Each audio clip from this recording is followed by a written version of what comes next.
আমরা এদেশ ছেড়ে চলে গেলাম, এমন একটা শিক্ষানীতি প্রণয়ন করে দিয়ে গেলাম যেই শিক্ষানীতির অধীনে তোমাদের দেশের ছেলেরা শিক্ষা গ্রহণ করলে জন্মগত দিক থেকে হিন্দুস্তানি হলেও সভ্যতা, সংস্কৃতি এবং মানসিকতার দিক থেকে হবে ইংরেজি মার্কা, ব্রিটিশ মার্কা। এ কথা বলার পর কাসেম নানুতুবি রহমাতুল্লাহি আলাইহি উনিও একটা শিক্ষানীতি প্রণয়ন করলেন। উনিও দাঁড়িয়ে বক্তব্য দিলেন, আমরাও একটা শিক্ষানীতি প্রণয়ন করলাম যেই শিক্ষানীতির অধীনে শিক্ষা গ্রহণ করলে এদেশের মানুষ জন্মগতভাবে হিন্দুস্তানি হলেও সভ্যতা, সংস্কৃতি, মন মানসিকতা, তাহজিব, তামাদ্দুনের দিক থেকে হবে আরবিস্তানি, মদিনা মার্কা। ঠান্ডা মাথায় বুঝবেন কথাগুলি। দেশ স্বাধীন হলো, ব্রিটিশ চলে গেল, অর্ধ শতাব্দী পার হয়ে গেল। ওরা দূরের থেকে মনিটরিং করছে, কই অর্ধ শতাব্দী পার হলো আমাদের শিক্ষানীতির অধীনে শিক্ষা গ্রহণ করে, কই ডক্টর হয় কিন্তু নাস্তিত্ব হয় না। যেমন ডক্টর শহীদুল্লাহ ডক্টর তো হয়েছে, নাস্তিত্ব হয় না। ডক্টর ইসহাক রহমাতুল্লাহি আলাইহি ডক্টর তো হয়, ডাক্তার হয়, ডক্টর হয়, নাস্তিত্ব হয় না। ওরা তখন এটা নিয়ে গবেষণা করলো। গবেষণা করে দেখতেছে যে আমরা যে শিক্ষানীতি দিয়েছে শিক্ষা ঠিকই গ্রহণ করে, কিন্তু তার আগে নাস্তিকতার জাম থেকে মুক্ত হওয়ার জন্য সকালবেলার মর্নিং বক্তব্যে সর্বপ্রথম কালিমার ভ্যাকসিন দিয়ে, কোরআনে পাকের ভ্যাকসিন দিয়ে তাকে মুক্ত করা হয়। এই কারণে যতই শিক্ষা পরবর্তীতে গ্রহণ করুক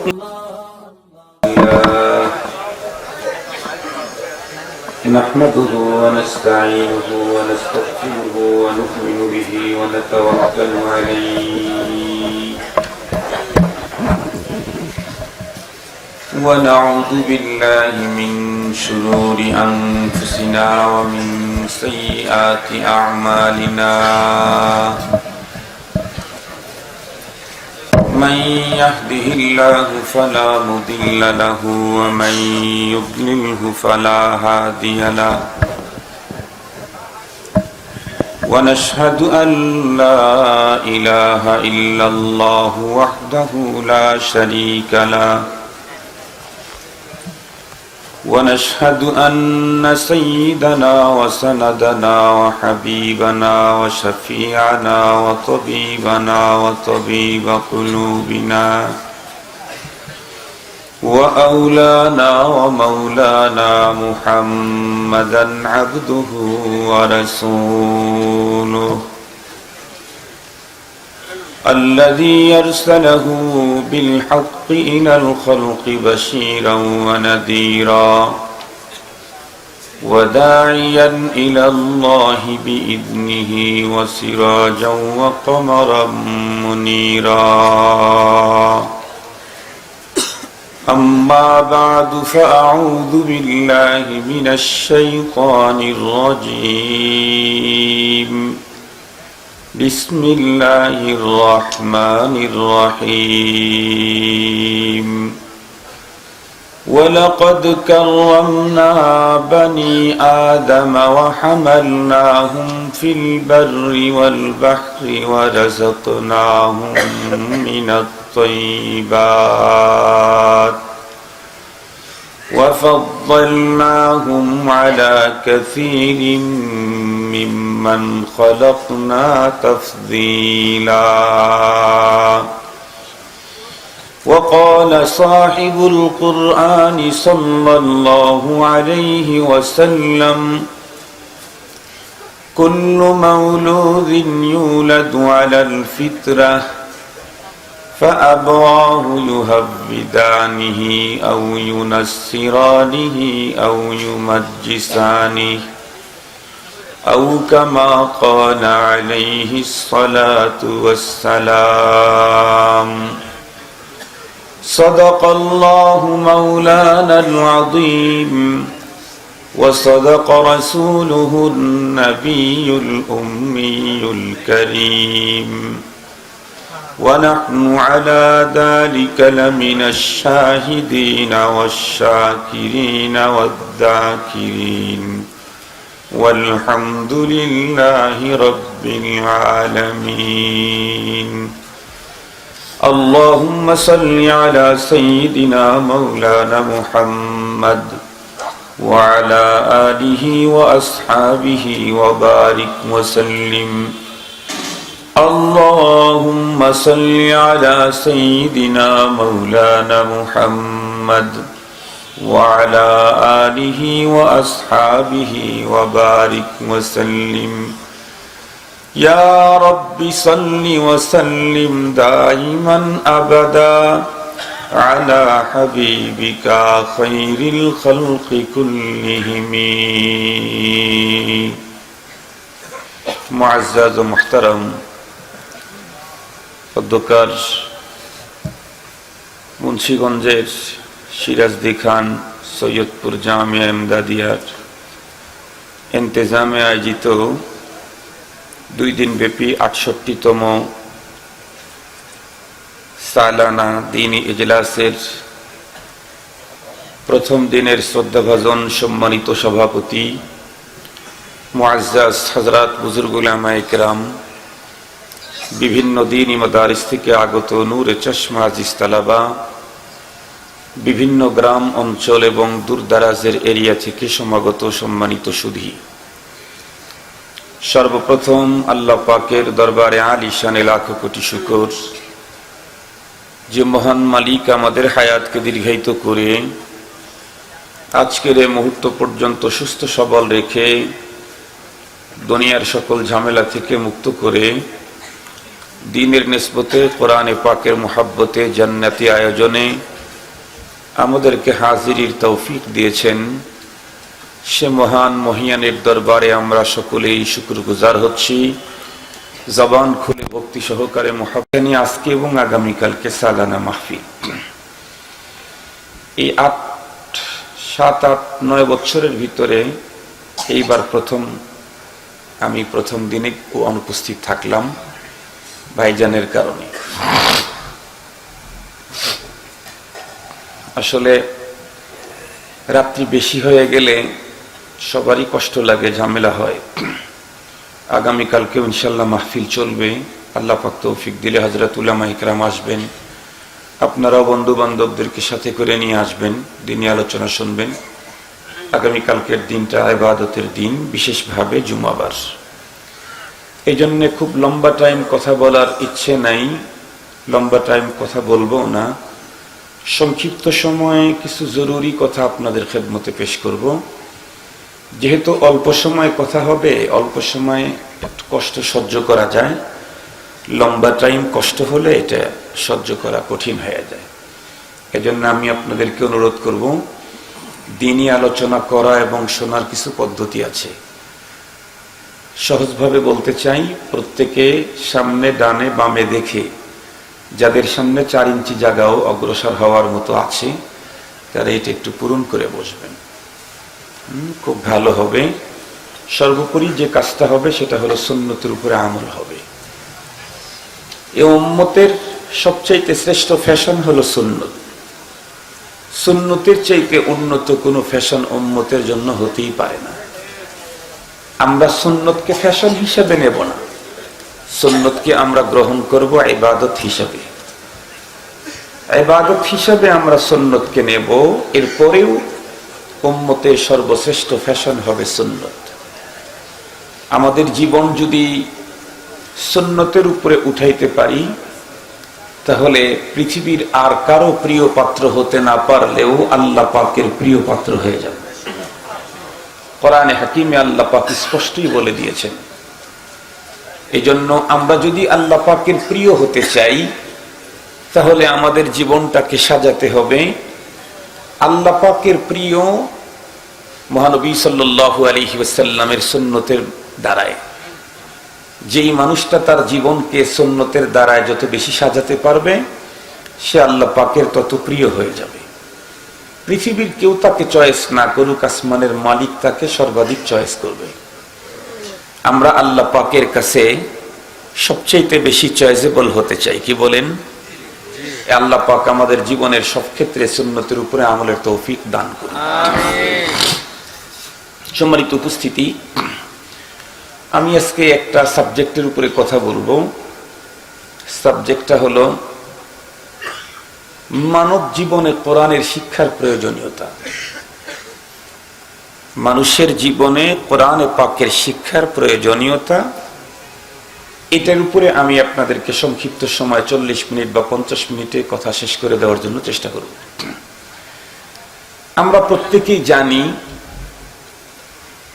যে এই পৃথিবীতে যত সৃষ্টি আছে, আমরা চোখে দেখি আর না দেখি, সব সৃষ্টির স্রষ্টা হলেন একজন।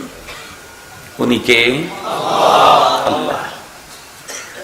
আল্লাহ একজন স্রষ্টা। তার সৃষ্টি কতগুলি? পৃথিবীর কোন মানুষের কাছে তার পরিসংখ্যানও নেই। এমনি বাইনান নাস মশহুর আমাদের মাঝে 18,000 মখলুকাত একটা কথা আমাদের দেশের খুতাবা এবং ওয়াইজিন বারবার উচ্চারণ করে থাকেন। 18,000 মখলুকাত, এই বাক্যটার দুইটা অর্থ হতে পারে। একটা হলো নির্ধারিত সংখ্যা, আর একটা হচ্ছে অধিক সংখ্যক। 18,000 বলে নির্ধারিত সংখ্যা বোঝানো উদ্দেশ্য হবে, না হয় অধিক সংখ্যক বোঝানো উদ্দেশ্য হবে। যদি নির্ধারিত সংখ্যা বোঝানো উদ্দেশ্য হয় তাহলে কথাটা গলত, আর যদি অধিক সংখ্যক বোঝানো উদ্দেশ্য হয় তাহলে কথাটা সহি। নির্ধারিত সংখ্যা বোঝানো উদ্দেশ্য হলে কথা গলত কেন? আমরা প্রত্যেকেই জানি কোরআনে পাকের প্রথম সূরা হচ্ছে সূরাতুল ফাতিহা। সূরাতুল ফাতিহার প্রথম নাম্বার আয়াত আলহামদুলিল্লাহি রাব্বিল আলামিন। প্রথম আয়াতের শেষ শব্দ হলো আলামিন। এটা আলমের বহুবচন। আলম শব্দের অর্থ হলো জগৎ। আলামিন মানে জগৎ সমূহ। আল্লাহ পাক জগৎ সমূহের মালিক। তো আল্লাহ পাক কয়টা জগতের মালিক? এ বিষয়ে মুফাসসিরিনে কেরাম তথ্য লিখতে গিয়ে কোন কোন মুফাসসির এ কথাও বলেছেন, আল্লাহ পাক জগতই তৈরি করেছেন 80,000। 80,000 যদি জগৎ হয় তাহলে 18,000 মখলুকাত হয় কেমনে? একদম সহজ কথা। তাছাড়া কোরআনে পাকে আল্লাহ পাক স্পষ্ট ঘোষণাও দিয়েছেন, ওয়া ইন তাউদ্দু নি'মাতাল্লাহি লা তুহসুহা। তোমরা যদি আমার সৃষ্টি গুনতে চাও, আমার নেয়ামত পরিসংখ্যানও করতে চাও, জিন্দেগিতেও কোনোদিন শেষ করতে পারবা না। এটা স্বয়ং আল্লাহ পাক বলে দিয়েছেন। তো আল্লাহ পাকের অসংখ্য অগণিত সৃষ্টির মধ্যে কিছু তো এত ক্ষুদ্রাতি ক্ষুদ্র যেগুলি আমাদের স্বাভাবিক চোখে ধরা পড়ে না।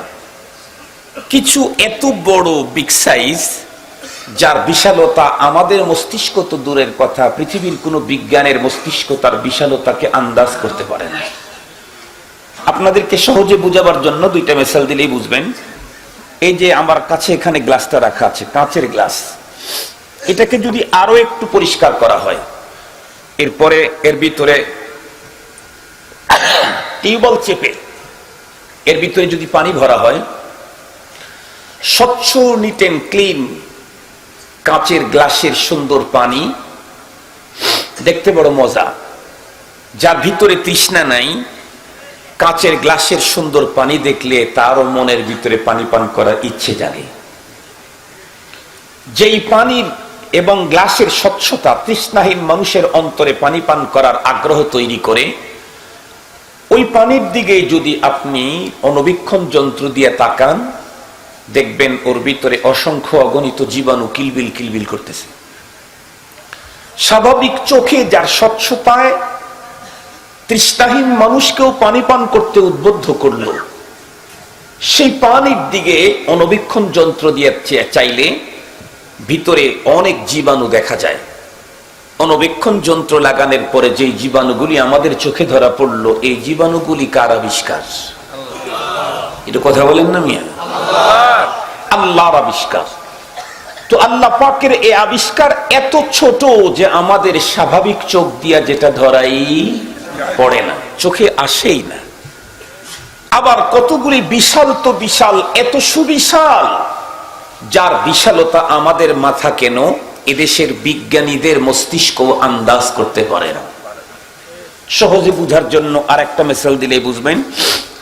আপনারা বলেন তো দেখি, পৃথিবী বড় না সূর্য বড়? কত গুণে বড়? অনেক গুণে। কত? 13 লক্ষ গুণে বড়। এটা কিন্তু কোরআনের ভাষা না, এটা হাদিসের বক্তব্য না, এটা হলো বিজ্ঞানীদের বক্তব্য। তো বিজ্ঞানীদের বক্তব্য আমরা মেনে নিলাম, পৃথিবীর তুলনায় সূর্য 13 লক্ষ গুণে বড়। নাসার বিজ্ঞানীরা আজ থেকে বেশ কয়েক বছর আগে সৌরজগতে অনুসন্ধান চালিয়ে আরো একটা তারকার আবিষ্কার করলো তারা।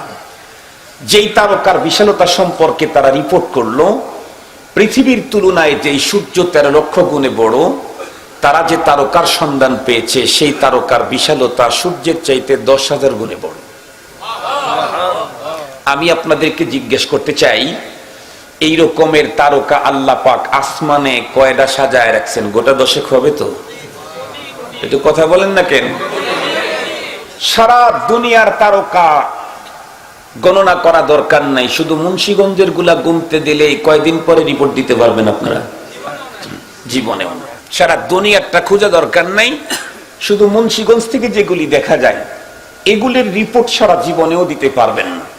কোরআনে পাকে আল্লাহ পাক স্পষ্ট বলে দিয়েছেন, এই জাতীয় গ্রহ, নক্ষত্র, তারকা, চন্দ্র, সূর্য, গ্যালাক্সি, ধূমকেতু, আরো অনেক কিছুকে আল্লাহ পাক সাজায় রেখেছেন প্রথম আসমানে, যেই আসমানটা 7 আসমানের মধ্যে সবচেয়ে ছোট। এই প্রথম আসমানের তুলনায় 7ম নাম্বার আসমান কত বড়, এটাকে সহিভাবে আন্দাজ করতে চাইলে একটা মিসাল দিলেই বুঝবেন। আমরা মশা তাড়াবার জন্য কয়েল লাগাই না? কয়েল তো এভাবে একটার ভিতরে আর একটা ঢুকানো থাকে, এইভাবে এভাবে খুলতে হয়। তো কয়েলের তো প্যাচ থাকে, একদম গোড়ার যে প্যাচটা যেখানে স্ট্যান্ড লাগানো হয়, এই প্যাচটার তুলনায় 7ম নাম্বার প্যাচ যত গুণে বড়, প্রথম আসমানটার তুলনায় 7ম নাম্বার আসমানটা অত গুণে বড়। আর 7 আসমান এবং জমিনকে বেষ্টন করে রেখেছে ওয়াসিআ কুরসিয়ুহুস সামাওয়াতি ওয়াল আরদ, আল্লাহ পাকের কুরসি 4।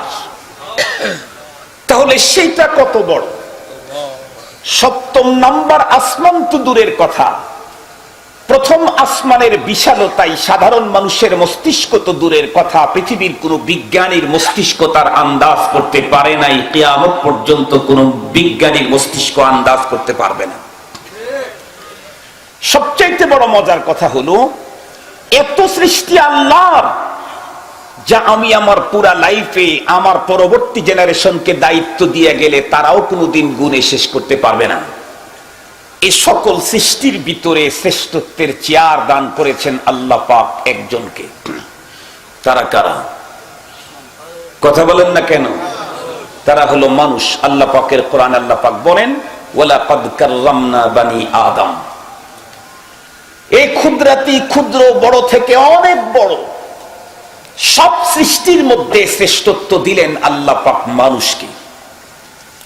মানুষকে যে শ্রেষ্ঠত্ব দিলেন, এই শ্রেষ্ঠত্বটা এমন না যে পৃথিবীতে পাঠানের পরে শ্রেষ্ঠত্ব দিয়েছেন, এমনটি না, বরং আল্লাহ পাক রব্বুল আলামিন শ্রেষ্ঠত্ব দিয়ে আমাদেরকে দুনিয়াতে পাঠিয়েছেন। সুবহানাল্লাহ বললেন না? যে আপনাদেরকে একটা মিসাল দিলে বিষয়টা খুব বেশি খোলাসা হবে। মনে করেন আপনাদের এই গ্রামে সৈয়দপুরে 2 জন মানুষ আছে সবচেয়ে বেশি ধনী। ধরে নেন সবচেয়ে বেশি ধনী ইন্ডাস্ট্রিজ না গ্রুপ অফ ইন্ডাস্ট্রিজের মালিক, কিন্তু 2 জনের 2 কন্ডিশন। একজন হলো দাদার যুগ থেকেই ধনী, জন্মগত ধনী, আর একজন হলো আজ থেকে 25 বছর আগেও মানুষের বাড়িতে চেয়ে খেয়েছে, হঠাৎ করে বৈধ বা অবৈধ কোনো পন্থাতে টাকার পাহাড় জমাইছে। এখন আগের ডার চাইতে পরের ডার টাকার অঙ্ক একটু বেশি। 2 জনই অনেক টাকার মালিক, তাই বলে কি এই গ্রামে 2 জনের পজিশন সমান হবে? কখনোই না। যে বাবার যুগ থেকেই বড় লোক, সে মানুষের সামনে দাম্ভিকতা, অহংকারী ভাব দেখাইতে পারে, মানুষ এটা মানতে বাধ্য, কারণ সে তো জন্মই নিয়েছে বড় লোক হিসেবে। যে মাত্র 25 বছর আগেও মানুষের বাসাতে খেয়েছে, আজকে বৈধ অবৈধ টাকায় টাকার পাহাড় জমেছে, সে সারা দুনিয়াতে অহংকার দেখাইলেও এই গ্রামে অহংকার দেখানোর কোনো সুযোগ নাই। ভাব দেখাইতে থাকলে গ্রামের লোকেরা বলবে, কাদের সামনে ভাব দেখাস? এখনো তো তোর পেটটা ছিদ্রি করলে আমাদের বাড়ির পান্তা ভাতের পানি বের হবে। ঠিক বললাম না? ঠিক বললাম? আল্লাহ পাক যদি আদম সন্তানকে দুনিয়াতে পাঠাবার পরে শ্রেষ্ঠত্ব দিতেন তাহলে সেটা নরমাল ছিল। আল্লাহ পাক তো মানুষকে দুনিয়াতে পাঠানোর পরে শ্রেষ্ঠত্ব দেন নাই, শ্রেষ্ঠত্ব দিয়ে দুনিয়াতে পাঠাইছেন। যদি বলেন কেমনে? রাসূল করিম সাল্লাল্লাহু আলাইহি ওয়াসাল্লামের হাদিস, আমার কথা তো আর না। নবীজি বলেন কুল্লু মাউলুদিন ইউলাদু আলাল ফিতরা। নবীজি বলেন প্রতিটি আদম সন্তান শ্রেষ্ঠত্বের উপরে জন্মগ্রহণ করে, ফিতরতি ইসলামের উপরে জন্ম নেয়, শ্রেষ্ঠত্ব নিয়ে জন্মগ্রহণ করে। হিন্দুর ঘরের সন্তান ও শ্রেষ্ঠত্ব নিয়ে ফিতরতে ইসলামের উপরে জন্মগ্রহণ করে। বৌদ্ধের ঘরের সন্তান সেও শ্রেষ্ঠত্ব নিয়ে জন্মগ্রহণ করে। ইহুদি আর নাসারার ঘরের সন্তান সেও শ্রেষ্ঠত্ব নিয়ে পৃথিবীতে জন্মগ্রহণ করে।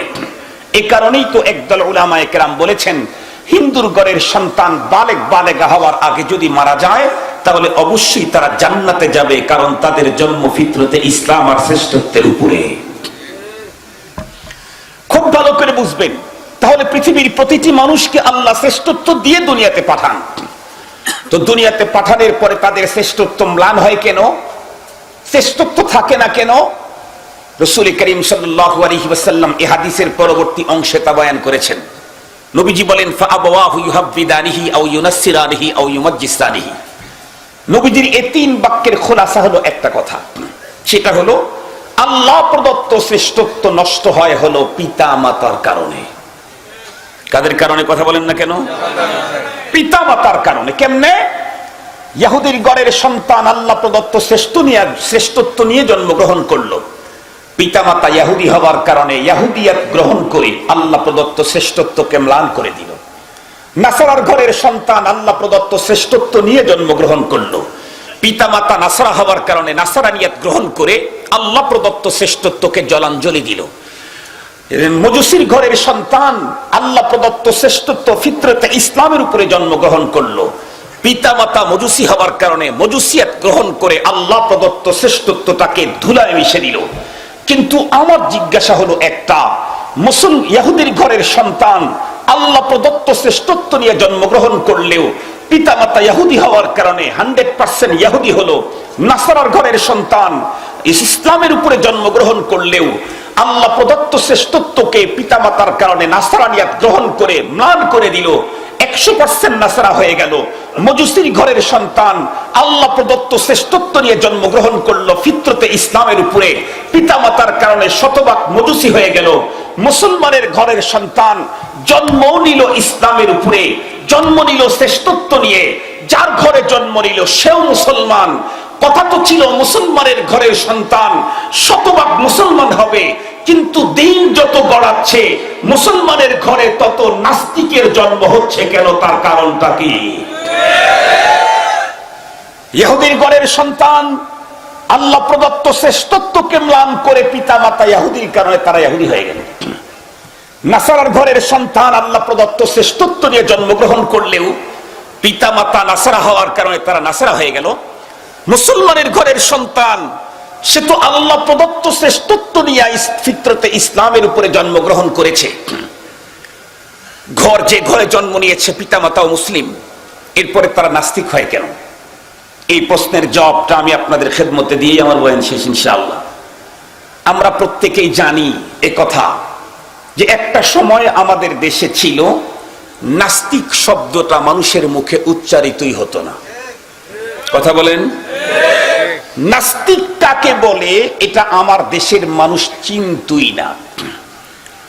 এখন এদেশের সবচাইতে বেশি আলোচিত শব্দ যেগুলি আছে তার মধ্যে একটা হলো নাস্তিক, সবচাইতে বেশি আলোচিত শব্দ। খুব ভালো করে বুঝবেন, একটা সময় এদেশের মানুষ, আমরা যখন ছোট ছিলাম তখন কেউ যদি স্কুলে পড়তে চাইতো প্রাইমারি, তখন তো কেজি, কিন্ডারগার্টেন, প্রি ক্যাডেট এগুলি ছিল না। কেউ যদি প্রাইমারিতে ভর্তি হতে চাইতো 4-5 বছর বয়সে তাকে পিতা মাতা ভর্তি করাইতে চাইলে তখনকার শিক্ষিত লোকেরা বলতো এত ছোট বাচ্চাকে ভর্তি করানো যাবে না, ওর মস্তিষ্ক পরিপক্ক হয়নি, এখনই যদি শিক্ষার বার্ডেন ওর মাথার উপরে চাপিয়ে দেওয়া হয় তাহলে মেন্টালিটি প্রবলেম হয়ে যেতে পারে। 6 বছর পর্যন্ত ওয়েটিং এ রাখা হতো। 6 বছর, 6 বছর পর্যন্ত ওয়েটিং এ রেখে 6 বছর পরে প্রাইমারিতে ভর্তি করায় নিত। খুব গভীরভাবে কথাটা শুনবেন, নাইলে মুসলমানের এমন ক্ষতি হবে যে কিয়ামত পর্যন্ত আঙ্গুল কামড়াইতে কামড়াইতে হাত বগল পর্যন্ত খেয়ে ফেলবে। এখন যদি না বোঝে, পরে বগল পর্যন্ত খেলেও মুসলমান তাদের সভ্যতা রক্ষা করতে পারবে না। এই জন্য সাংঘাতিক ভাবে কথাগুলি বুঝবেন, যত দূর পর্যন্ত আওয়াজ যায়, যত বড় শিক্ষিত হন, ভালো করে কথাগুলি বুঝবেন। সেই সময় আমার দেশের শতকরা 100% মুসলমান তাদের সন্তানদেরকে 3.5-4 বছর বয়সেই সকালবেলায় ঘুম থেকে উঠে জোর করে হাত মুখ পরিষ্কার করে হাতের ভিতরে সিপারা দিয়া মর্নিং মক্তবে মসজিদের বারান্দায় ইমাম সাহেব মুয়াজ্জিনের কাছে পাঠায় দিত। মনে পড়ে আপনাদের? এই সিস্টেমে পড়ার কথা মনে পড়ে আপনাদের? তো সেই সময় শতকরা প্রায় 100% মুসলমানের সন্তান মর্নিং মক্তবে গিয়ে 2 বছরই, 4 বছর আর 5 বছর, 2 বছর বয়সেই কালিমায়ে তাইয়্যিবা, কালিমায়ে শাহাদাত, ঈমানে মুজমাল, ঈমানে মুফাসসাল, দুআয়ে কুনুত, সূরাতুল ফাতিহা, আল্লাহ এবং রাসূলের সভ্যতা, সংস্কৃতি, তাদের নাম, তাদের মান কিঞ্চিত হলেও বুঝে নিত, চিনতে পারত। পরবর্তীতে 6 বছর পূর্তি হওয়ার পরে যখন প্রাইমারিতে ভর্তি করায় দেওয়া হতো, প্রাইমারি কমপ্লিট করে, হাই স্কুল কমপ্লিট করে, কলেজ কমপ্লিট করে, ইউনিভার্সিটির এরিয়া পেরিয়ে সুদূর লন্ডনের অক্সফোর্ড বিশ্ববিদ্যালয়ে গিয়ে অনেক বড় ডক্টরেট ডিগ্রি নিয়ে আসার পরেও তারা নাস্তিক হতো না। কেন? কারণ এই মুসলিম সন্তানদেরকে জন্মগ্রহণ করার পরে ঈমানি টিকা আগে তাদেরকে দিয়ে দেওয়া হয়েছে। ঈমানি টিকা দেওয়া হয়েছে। ওর মস্তিষ্কে দুনিয়ার কোন জ্ঞান ও বিজ্ঞানের আগে আল্লাহ পাকের নাম, আল্লাহর কালাম, কালিমায়ে তাইয়্যিবা, কালিমায়ে শাহাদাত, এগুলি শেখানো হয়েছে।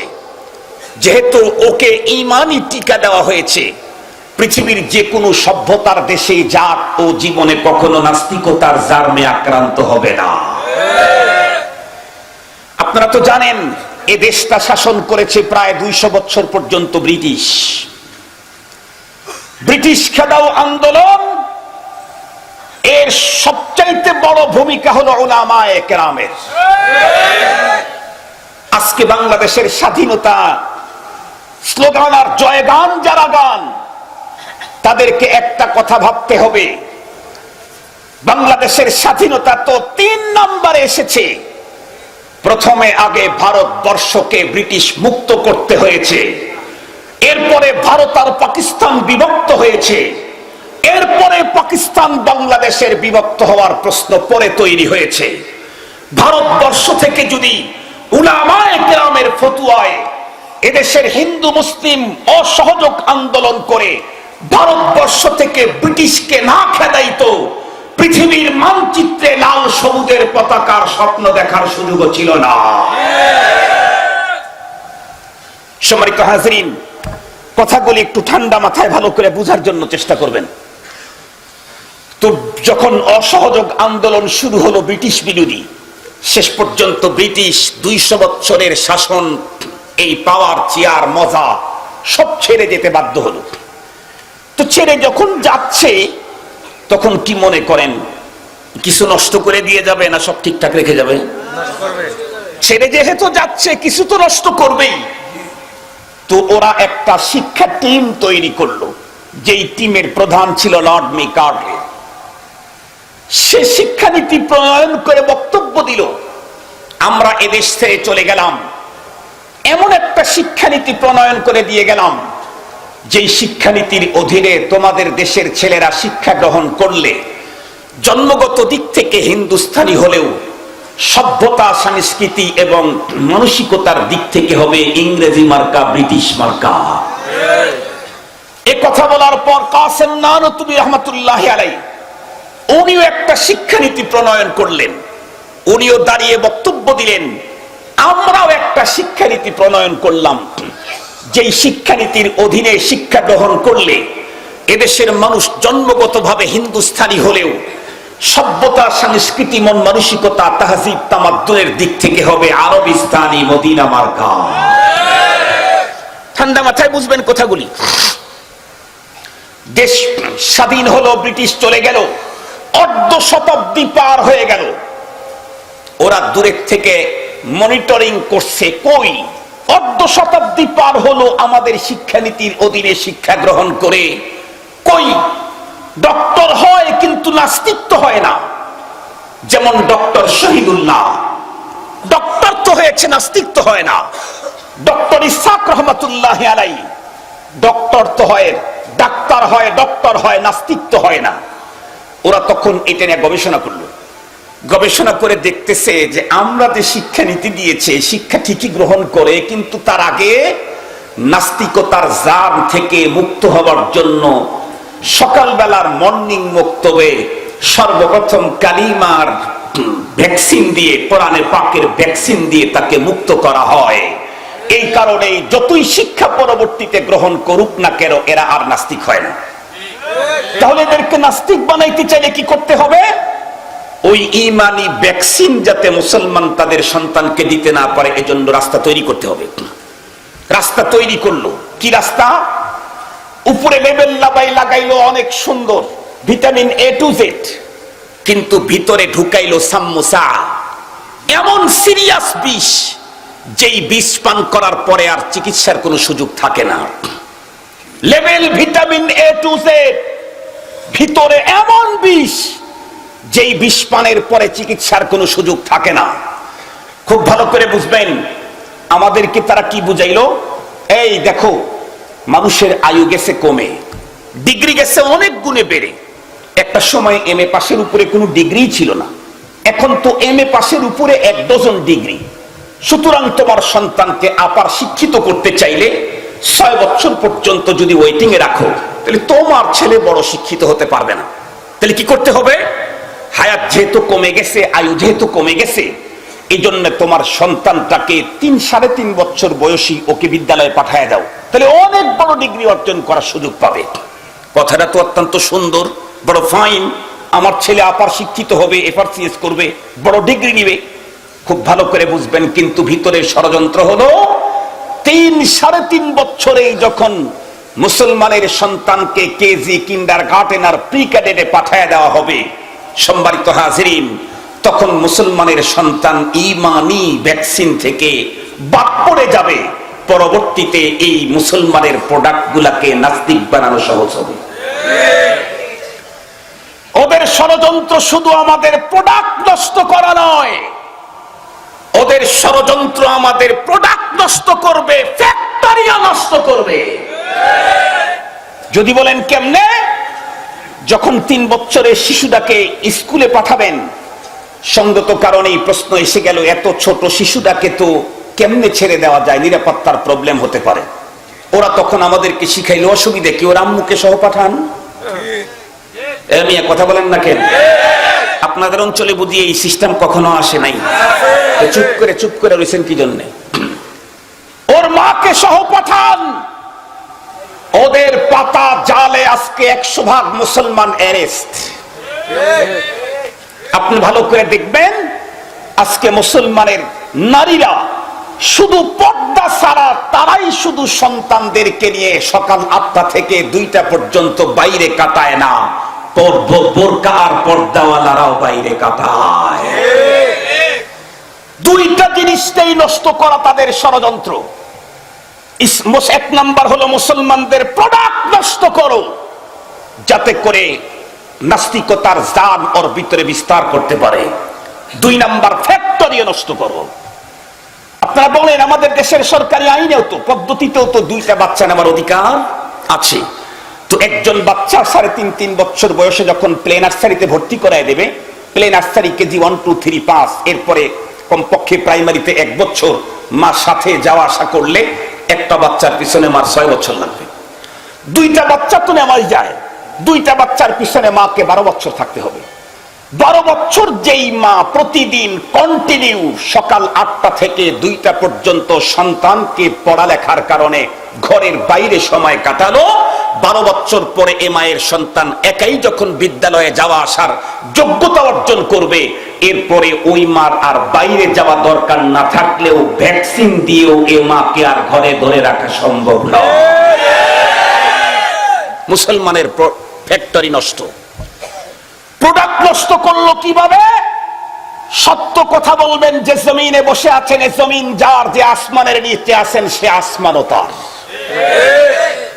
যেই মালিকের অক্সিজেন সরবরাহের কারণে আমি কথা বলতে আপনারা শুনতে পারতেছি, এই অক্সিজেনও তার।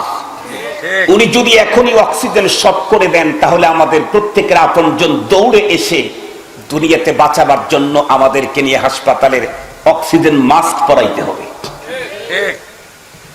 যে মালিকের কব্জায় কুদরতের ভিতরে অক্সিজেনের সার্ভিস আর সাপ্লাই, সেই মালিককে হাজির নাজির জেনে সত্য কথা বলবেন।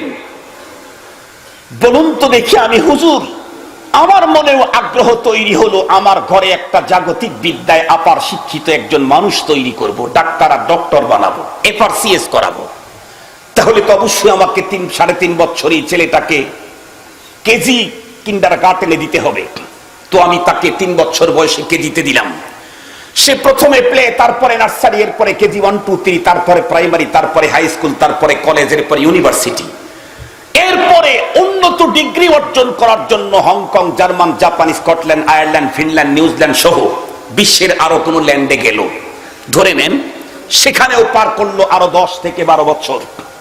সত্য কথা বলেন, আমার দেশের বর্তমান যে শিক্ষা ব্যবস্থা আছে, সেই শিক্ষা ব্যবস্থাতে একাডেমিক পদ্ধতিতে মোল্লাবাড়ির যেই ছেলেটাকে 3 বছরেই বের করে দিলাম প্লে নার্সারিতে, এই ছেলেটা প্লে নার্সারি থেকে শুরু করে একদম লন্ডনের আমেরিকার বিশ্ববিদ্যালয় পর্যন্ত 35 থেকে 40 বছর শিক্ষানবিষ্কার পার করলো। টোটাল টাইমে কালিমায়ে তাইয়্যিবা, কালিমায়ে শাহাদাত শেখার সুযোগ কি ছিল? তাকে উন্নত শিক্ষিত করার জন্য 3-3.5 বছর বয়সী ওকে প্লে নার্সারিতে ভর্তি করায় দিতে হবে। আর ভিতরের ষড়যন্ত্র হলো, মুসলমানের সন্তান যখন 3-3.5 বছর বয়সে মোল্লা বাড়ির সন্তান যখন প্লেতে চলে আসবে, নার্সারিতে আসবে, এরপরে পড়তে পড়তে আমেরিকা পর্যন্ত যাবে, কখনো ইমানি ভ্যাকসিন দেওয়ার সুযোগ আর মুসলমানের নসিবে হবে না। মোল্লাবাড়ির যেই ছেলেটা প্লে নার্সারিতে ভর্তি হয়ে primary, high school, college, university complete করে এক পর্যায়ে 15 বছর পর্যন্ত আমেরিকার কোন উন্নত নামি দামি বন্ধুরা আমার বিশ্ববিদ্যালয়ের ভিতরে পড়ালেখা করলো, আমেরিকাতে যাওয়ার পরে সে দেশের সভ্যতার সংস্কৃতির সঙ্গে যখন 10 বছর পর্যন্ত অ্যাড হয়েছিল, এই ছেলেটা যখন বন্ধুরা আমার উন্নত ডিগ্রি অর্জন করে বাংলাদেশের এরিয়ায় ঢুকবে, মোল্লা বাড়ির এই ছেলেটাই পাক্কা নাস্তিক হওয়ার সম্ভাবনা। কেন? কারণ আমি তো ওকে ইমানি ভ্যাকসিন দেই নাই। শ্রেষ্ঠত্ব নিয়ে জন্মগ্রহণ করলে কি হবে? সেই শ্রেষ্ঠত্বকে টিকাবার জন্য আল্লাহ পাক পাঠিয়েছেন কোরআন, শ্রেষ্ঠত্ব দিয়ে পাঠাইছেন। বাট সেই শ্রেষ্ঠত্বকে ধরে রাখতে চাইলে ভ্যাকসিন দেওয়া লাগে। আমাদের দেশের শিশুরা জন্মগ্রহণ করে সুস্থ অবস্থায়, এরপরেও সরকার প্রতিটি শিশুকে হামের ভ্যাকসিন দেয় না? দেয় না? কথা বলেন, একটু জোরে বলেন। ওরা কি হাম নিয়ে জন্মগ্রহণ করছে? হামের জাম নিয়ে জন্মগ্রহণ করছে? শতভাগ মুসলমানের সন্তান কারো সন্তানই হামের জাম নিয়ে জন্মগ্রহণ করে না। এরপরেও সরকার চৌকান্নার সাথে শতভাগ সন্তানদেরকে হামের টিকা দেওয়ার ব্যবস্থা গ্রহণ করেছে। রাস্তায় রাস্তায়, মোড়ে মোড়ে, লাইনের ভিতরে, বাস লাইনে, ট্রেনে, সব জায়গাতেই ভ্যাকসিন খাওয়ানোর ব্যবস্থা করছে। কেন? আজকে যদি ওকে হামের ভ্যাকসিন টিকা না দেওয়া হয়, বড় হইলে হামে আক্রান্ত হয়ে জীবন সমস্যা হতে পারে। আমি চিৎকার করে বলতে চাই, হামের টিকা একজন মানুষের জন্য যেই পরিমাণে দরকার, তার চাইতে কোটি গুণে বেশি দরকার মুসলমানের সন্তানদেরকে জন্মের পরে অক্ষর জ্ঞান ঢুকানোর আগে ইমানি ভ্যাকসিন আর টিকার ব্যবস্থা করে দেওয়া। আমি কসম করে বললে, আমি শপথ করে বললে আমাকে কাফারা দিতে হবে না। আমাদের মাননীয় প্রধানমন্ত্রী যদি এই ব্যবস্থাটা গ্রহণ করে, প্রতিটা শতভাগ মুসলমানের সন্তান জন্মের পরে তাদেরকে ধর্মীয় শিক্ষা, পয়গম্বরী সভ্যতার সংস্কৃতির টাচ লাগানো বাধ্যতামূলক, তাহলে এ দেশে আর ইয়াবার বাবার বিরুদ্ধে অ্যাকশনে যেতে হবে না। এদেশে ক্যাসিনোর মতো জুয়ার আসর আর বসবে না। এদেশের কোটি কোটি কোটি কোটি টাকা আর সুইস ব্যাংকে জমা হবে না। সম্মানিত হাজিরিন, এর জন্য দরকার হলো মুসলমানের সন্তান জন্মের পরে ইমানি ভ্যাকসিন দেওয়া। মনে থাকবে তো আপনাদের? আমি চ্যালেঞ্জ করতেছি, চ্যালেঞ্জ। সব মন্ত্রীকে চ্যালেঞ্জ করলাম, প্রাইম মিনিস্টারকেও চ্যালেঞ্জ করলাম। আমার দেশে আজকে কত পার্সেন্ট ছেলেরা ইয়াবার বাবায় আক্রান্ত? এদেশের তো কওমি অঙ্গনের লক্ষ লক্ষ ছেলে আছে। সারা দেশের সব জায়গাতে যখন মাদকের সায়লাব, অতীতের শিক্ষামন্ত্রী যখন অতিষ্ঠ হয়ে বললেন শিক্ষা অঙ্গনে সিসি ক্যামেরা লাগানো দরকার, কারা মাদকে কোন অবস্থায় আক্রান্ত হয় সেগুলি দেখার জন্য, সেই মুহূর্তেও কওমি মাদ্রাসার একটা ছেলেকেও মাদকে আসক্ত আপনারা প্রমাণ করাইতে পারবেন না। একটা ছেলেকেও মাদকাসক্ত প্রমাণ করাইতে পারবেন না। তাহলে তো সহজভাবেই বোঝা যেতে পারে যে কোরআনে পাকের ভ্যাকসিন এটা মানুষকে এই জাতীয় অপরাধ থেকে মুক্ত রাখতে পারে। সুবহানাল্লাহ বললেন না? যে আলহামদুলিল্লাহ বলেন, আলহামদুলিল্লাহ। আমি আমার দেশের ওই সমস্ত বন্ধুদেরকে বলতে চাই, যেই বন্ধুরা তাদের সন্তানদেরকে জাগতিক বিদ্যায় এক্সপার্ট করে গড়ে তোলার জন্য প্রাথমিক পর্যায়েই শুরু থেকেই একদম কথা যখন শুরু করে তখন থেকেই প্ল্যান তৈরি করে সন্তানের মুখ থেকে আরবি শব্দ তো দূরের কথা, মাতৃভাষা বাংলা শব্দ বলতে দেয় না। কাজের বুয়াদেরকে বলে ইংলিশ ছাড়া কথা বলবি না, যদি ইংরেজি বলতে না পারিস তাহলে কথা বলাই দরকার নেই। অথচ ওই বন্ধুদেরকে দেখবেন আমার দেশের মাতৃভাষার জন্য যারা জীবন দিল তাদের জন্য কত মায়া কান্না করে, কত মায়া কান্না করে, কিন্তু তাদের ঘরের ভিতরে তাদের ঘরে জন্ম নেওয়া শিশুর সাথে বাংলা বলাই নিষেধ। কথা বলেন না কেন? কথা বলেন না কেন? আমার দেশের মুসলমান যারা তাদের সন্তানদেরকে ছোট্টবেলায় কোরআনী ভ্যাকসিন থেকে বঞ্চিত করে দিলেন, মনে রাখবেন এর কারণে শুধু সন্তান আক্রান্ত হলো তাই না, ওর দ্বারায় পরবর্তী সময়ে মুসলমান আক্রান্ত হবে তাই না, শুধু আল্লাহর দ্বীন আক্রান্ত হবে তাই না, আল্লাহ যদি আপনাকে হায়াত দেয় আর যদি একটু দীর্ঘদিন পর্যন্ত দুনিয়াতে বেঁচে থাকেন, ওই জাতীয় সন্তানের দ্বারায় সর্বপ্রথম আক্রান্ত হবেন আপনারা।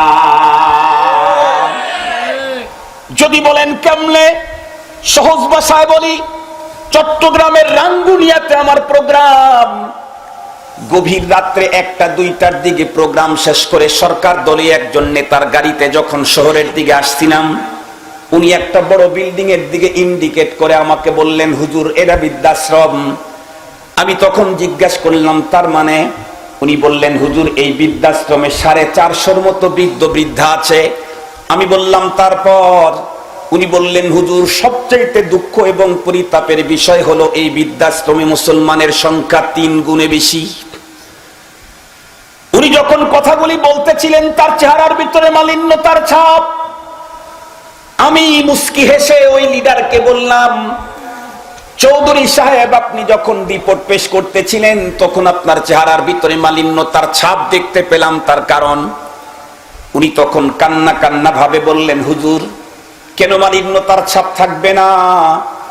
মুসলমান তার পিতা আর মাতা যখন বার্ধক্যতায় পৌঁছে যাবে তখন তো আব্বা আম্মার খেদমত করে জান্নাত কামাই করা সহজ, অথচ মুসলমান সেই আব্বা আর আম্মা জান্নাত খানাকে বৃদ্ধাশ্রমে পাঠায়া দিল, এর চাইতে বড় দুঃখের কি হয়?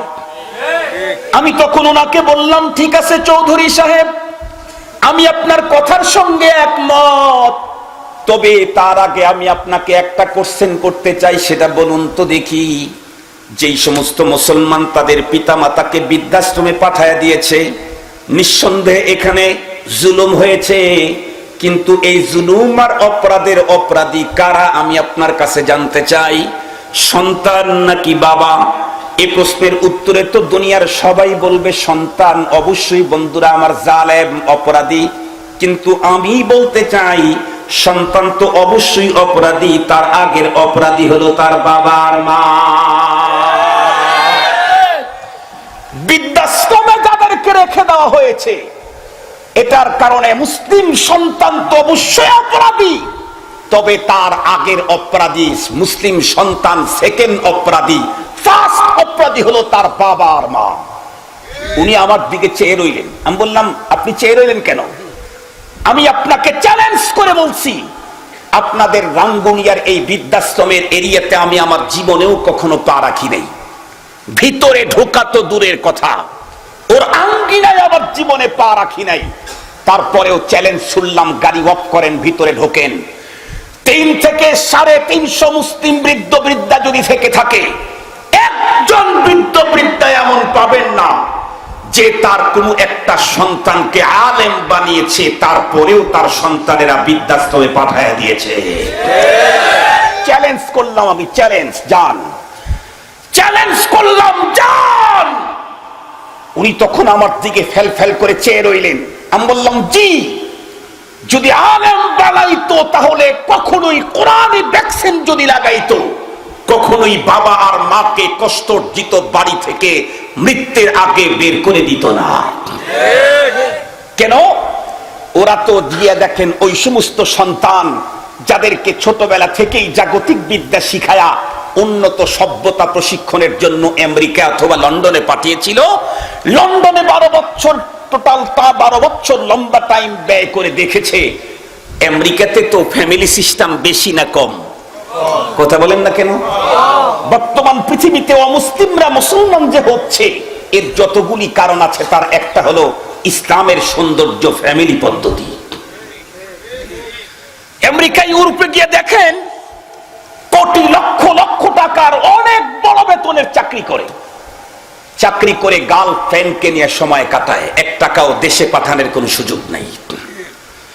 কিন্তু বিশেষ করে বাঙালি মুসলমান, এরা অতি অল্প টাকার চাকরি করে, 50-60 হাজার, কিন্তু তারা কষ্ট করে ইনকাম করে সেই টাকাগুলি দেশে পাঠায়।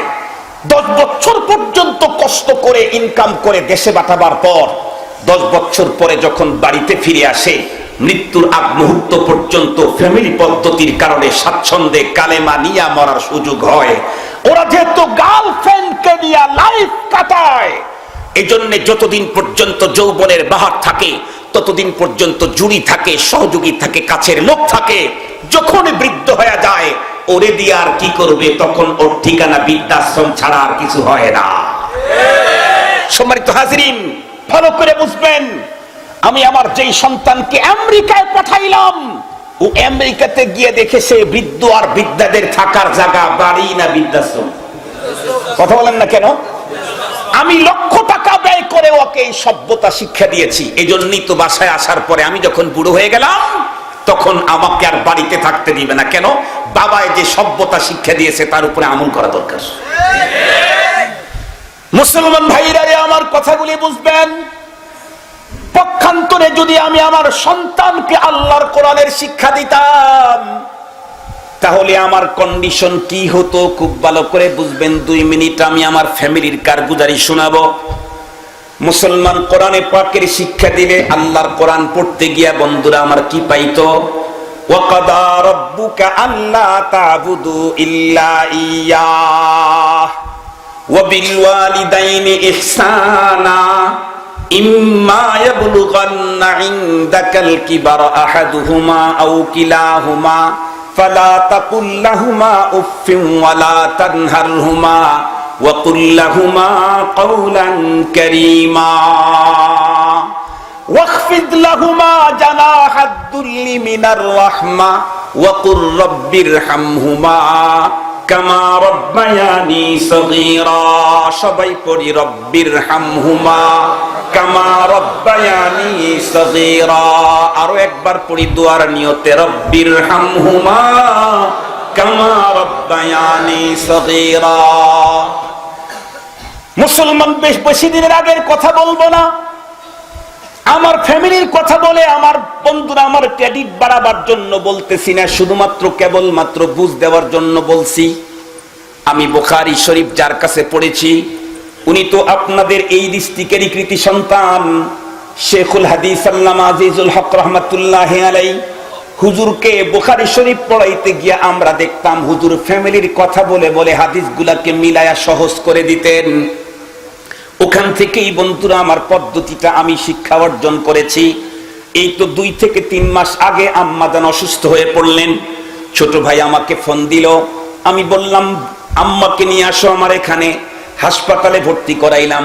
ভর্তি করানোর পরে ডাক্তার সব পরীক্ষা নিরীক্ষা করার পরে রিপোর্ট দিল ফিজিক্যালি তেমন কোনো প্রবলেম নাই, কিন্তু মার অবস্থা খারাপ। ডাক্তার বললেন 4-5 দিন এখানে রেখে একটু নার্সদের তত্ত্বাবধানে থাকুক। মাকে নিয়ে হাসপাতালে থাকা শুরু করলাম। আমরা 8 ভাই বোন 10টা, 8 ভাই। সবগুলাকে আল্লাহ পাক তার মেহেরবানিতে আলেম বানাইছেন। কেউ শেখুল হাদিস, কেউ শেখুত তাফসীর, কেউ সিনিয়র মুহাদ্দিস, কেউ মুবাল্লিগ। আল্লাহ শুকুর, আলহামদুলিল্লাহ। আব্বা জান আমাদের কাউকেই ঠকান নাই, সকলকে জিতাইছেন, সবাইকে আলেম বানাইছেন। মা যখন সুস্থ ছিলেন তখন আমরা কেউ 10 দিন, কেউ 15 দিন, কেউ 20 দিন পরে সাক্ষাৎ করছি। যেই মা অসুস্থ হলেন তখনই মার সব সন্তান মার দিকেই সব জমা হওয়া শুরু করে দিল। ডাক্তার আমাকে বললেন এভাবে ধীরে ধীরে কমবে, হাসপাতালে রেখে লাভ নাই, বাসায় নিয়ে রাখেন। বাসায় নিয়ে রাখলাম। আম্মা বিছানায় পেশাব পায়খানা করে ফেলে। আমি যেহেতু কোরআনের ওই সংস্কৃতি পড়েছি, ওয়াবিল ওয়ালিদাইনি ইহসানা, এ কারণেই বাসায় নিয়ে যাওয়ার পর আমি আমার স্ত্রী আর বাচ্চাদেরকে বললাম আমার বাসার সবচাইতে সুন্দর রুম, এসি লাগানো, কমোড লাগানো, অমুক সুবিধা তমুক সুবিধা, এই রুমে আজ থেকে আমার মা থাকবে, তোমরা বের হও, তোমরা বের হও, এখানে মা থাকবে। মাকে নিয়ে সেখানে রাখলাম, বাচ্চাদেরকে স্ত্রীকে বের করে অন্য রুমে পাঠিয়ে দিলাম। কেন? আমার আব্বা আমাকে আমেরিকার বৃদ্ধাশ্রমের পদ্ধতি শিক্ষা দেয় নাই, আমাকে ওয়াকাদা রাব্বুকা ওয়াবিল ওয়ালিদাইনি ইহসানা শিক্ষা দিয়েছেন। এরপরে রুমের ভিতরে রাখার পর মা রাত্রের বেলায় 2-3 বার জেগে ওঠে, কখন আবার নীল হয়ে যায়, ডায়াবেটিস, প্রেশানি, কখন প্রেশার বেড়ে যায়। বেগমকে বললাম আমি মার কাছে ঘুমাবো।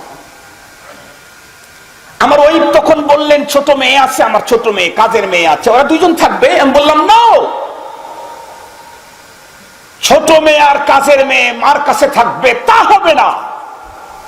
আমি যখন ছোট ছিলাম 4 দিন পর্যন্ত আকাশে যখন সূর্য দেখা যায় নাই, সত্য প্রবাহ যখন চলতেছিল, আমার মা সকালবেলা উঠেই টেনশনে পড়ে থাকতেন, আজকে তো কোনো নেকড়া শুকাবে না, আজকে তো কাটা শুকাবে না।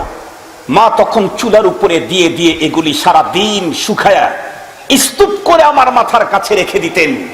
8 ঘন্টা রাত, 8 ঘন্টার মধ্যে মা 16 বার জাগ্রত হতেন, চমকে উঠতেন, না জানি আমার ছেলে পেশাব করে পেশাবের ভিতরে ঠান্ডার ভিতরে থাকলে নিউমোনিয়া হয়ে যাবে।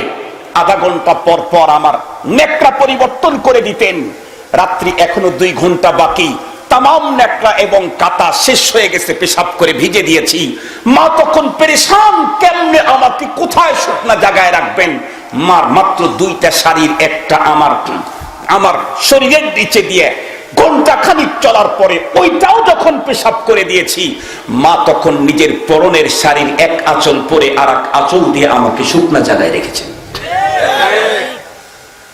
রাত্রি এখনো শেষ হয় নাই, রাত্রি এখনো শেষ হয় নাই, ঘন্টা খানিক বাকি আছে।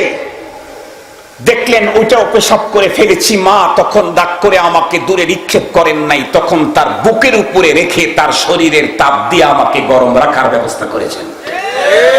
আল্লাহর কোরআন কি বলেছে? ওয়াবিল ওয়ালিদাইনি ইহসানা, পিতামাতার সাথে ইনসাফ করলে হবে না, ইহসান করতে হবে। মা 16 বার জাগছেন, আমি যদি এক রাত্রে মার জন্য 16 বার জাগি তাহলে ইনসাফ হবে। আল্লাহ বলছেন এটা দিয়েও হবে না, আরো বাড়াতে হবে, ইহসান করতে হবে, ইহসান। আমি আমার বেগমকে বললাম, শোনো মা ছোট্টবেলায় তামাম রাত জেগে জেগে আমাদেরকে একাই পাহারা দিয়েছেন, আর আজকে মার আমরা 7 থেকে 8টা সন্তান, 10 জন সন্তান, মাকে আমরা 10 জনে মিলেও কি পাহারাদারি করতে পারবো না রাতে? আলহামদুলিল্লাহ। মজার কথাটা বলে শেষ করে দেই। বেশ কিছুদিন পরে আমার ভাইয়েরা আসলেন, আম্মাকে নিয়ে যাবেন গ্রামের বাড়িতে। গ্রামের বাড়িতে নিয়ে গেলেন, প্রতিদিন খোঁজ খবর নেওয়া হয় মা কেমন আছে। হঠাৎ করে একদিন ফোন দিয়া বন্ধুরা আমার জানতে পারলাম আমার বোন চুপ করে আমার মাকে নিয়ে গেছে। আমার বোন চুপ করে আমার মাকে নিয়ে গেছে। তার মানে বোন চাইতেছে মার এই মুহূর্তে খেদমতটা আমি করি, ভাইরা চাইতেছে মার এই মুহূর্তে খেদমতটা আমি করি। সম্মানিত হাজরিন, যেই যুগে সন্তান তার বাবাকে দাওয়াত খাওয়াবার কথা বলে রাস্তায় নিয়ে ফেলে দিয়ে আসে, সেই মুহূর্তে আমার ফ্যামিলিতে মাকে নিয়ে টানাটানি, তার কে বেশি খেদমত করবে? কেন? কারণ আমার আব্বা তার 10 সন্তানকে আমেরিকার সভ্যতা শিক্ষা দেয় নাই, কানাডার জার্মানের সভ্যতার টাচ লাগায় নাই, জন্মের পরেই কোরআনের ভ্যাকসিন দিয়ে রাখছে। এই জন্য মুহতারাম, আমার সন্তানকে কোরআনের ভ্যাকসিন না দিলে শুধু দেশ জাতি আর ইসলাম আক্রান্ত হবে না, আমিও আক্রান্ত হব। আল্লাহ পাক আমাদের সকলকে কোরআনের ভ্যাকসিন দিয়ে আল্লাহ প্রদত্ত শ্রেষ্ঠত্বের উপরে আমাদের সন্তানকে টিকাবার তৌফিক দান করুন। জোরে বলেন আমিন। আমার ঘরের নাতি যেটা জন্ম নিল, আল্লাহ প্রদত্ত শ্রেষ্ঠত্ব নিয়ে জন্ম নিল, আমাকে তো নতুন করে অর্জন করতে হবে না, শুধু ধরে রাখতেই হবে শ্রেষ্ঠত্ব। ধরে রাখতে চাইলে শ্রেষ্ঠ শিক্ষা, কোরআনের শিক্ষা দরকার। আল্লাহ বুঝার আমল করার তৌফিক দান করুক। ওয়া আখিরু দাওয়ানা আলহামদুলিল্লাহি রাব্বিল আলামিন।